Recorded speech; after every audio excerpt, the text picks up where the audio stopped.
what would you say your strengths are, or what would you say your strengths were in terms of dating?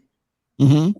If I understand that you married, but what would you think? 25 years. Yeah, 25 years. Yeah. Let's say you were back in the market right now. Mm-hmm. Right. What would you think? What would you? You should probably ask Torsia that. No, she's my girl now. No, that's tough because what's funny is like I'm gonna sound like I'm glossing myself if I say this. Well, here's what I would do if I were suddenly single. I'll tell you the number one thing I wouldn't do is I would never get married again. And I've said that before, and I'll say it one more time. Is I have gone through the periods of life where it's like I've been a father, I've been a husband, I've gone to school, I've been a rock star, I've done a lot of different things throughout my life. I have a depth of experience that I draw on quite a bit. I kind of get a little bit I don't want to say pissed off, but I kind of get a little bit I don't know, melancholy, I guess, when I hear guys say, well, don't go to college because all you'll learn there is like how to be a communist or how to be a feminist, or you won't learn what you're supposed to learn there. And I'm like, well, where are you supposed to go to get an education? Where is the best place to get to? Because if it's not college, then where is it? Right. And so like I was just saying, you can go learn to hang drywall on YouTube. And what I've become, and I think a lot of other guys have become, is sort of like teachers or mentors. I don't even want to call it, like people say, oh, you're a guru. I'm not a guru. I'm a mentor. I'll be happy to call myself a mentor. No problem. You're a teacher. Okay. Depends on what you want me to teach you, but I'm definitely a mentor. And I think that a lot of guys, rather than like I said before, the college enrollment rate for women is like 60% in the United States. And it's like 40% for men. And at no other time in history have men been as sexless and have been like, we have a word for it, incels, right? And it's a funny little insult, but like even your mom probably knows what an incel is. Well, what's an incel, honey? Right. But I think like I'll just give you a little bit of my own, like, because nobody asks me about this shit, so I'll just give you a little bit of my past. I mean, when I was in high school, I was not I was anything but an alpha male. If anything, I was sort of like one of these like loner sort of heavy metal kids, right?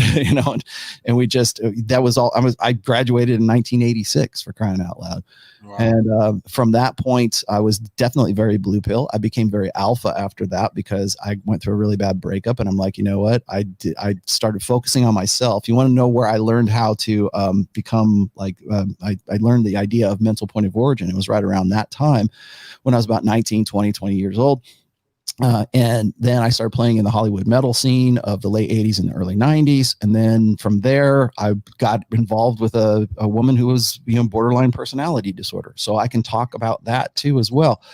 People are going to like throw rocks at me and fake my name here in the chat here. But like I've said this before, I've got my notch counts about 41, 42, somewhere around there.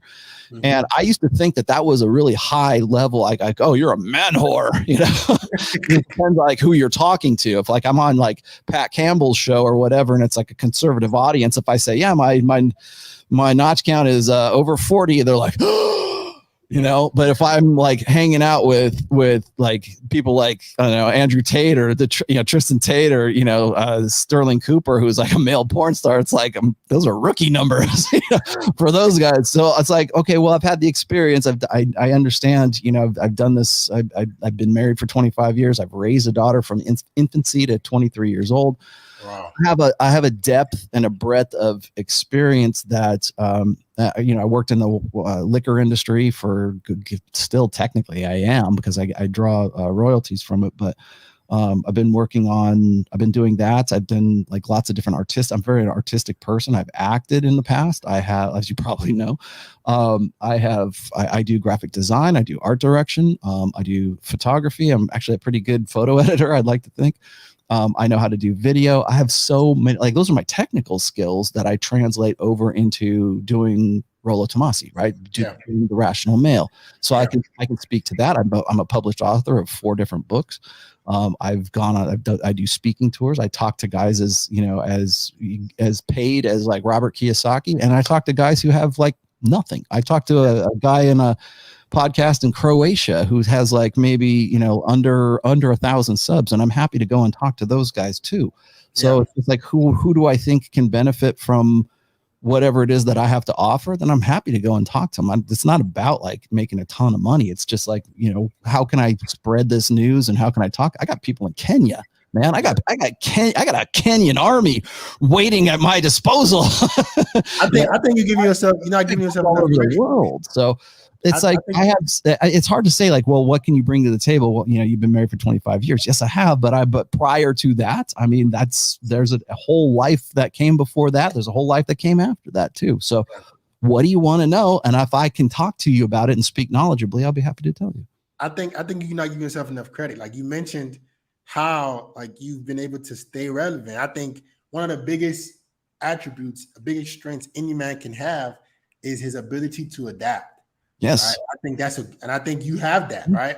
From the fact that you can stay relevant through decades, understand that life is changing, not be stuck in your ways. That's an even bigger strength, in my opinion. I think right now, if you was to be in the dating market, you would be able to adapt to whatever comes. I think I'd be all right in it. I like I said, I would definitely not get married ever again. I think I know well enough like where my strengths are and who I can. I'm not again, it's gonna sound like I'm glossing myself, but I have how many groupies do I have? I got at least 6 that I can think of right now. And it's like, I've been in the liquor industry for a long time. I literally go and pick women to be my poor girls. Mm-hmm. And, for when I'm doing like liquor promotion stuff, I worked in the casino industry for over a decade, had to do promotion in that. I took my regular daytime gig and I turned it into my side hustle while I did turn my side hustles into my main gig. And then I have a habit of being able to take my main gig or like my main money making, whatever it is, that becomes a side hustle as the side hustle becomes the next main gig. And then I go grab the next one, I bring it over. And then, so you have like all of these passive forms of income, which used to be your main form of income.